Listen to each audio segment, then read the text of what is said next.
బృందావనమాలి రారామా ఇంటికి ఒకసారి అలిగి చెలరేగి చెయ్యాలి అల్లి బిల్లి కొంటే అల్లరి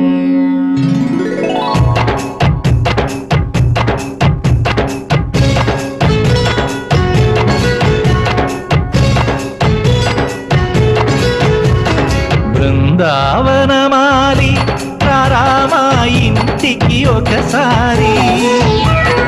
అలిగి చెలరేగి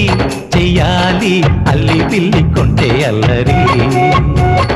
వెన్నెల ముగ్గుల దారులు వేసినదందుకే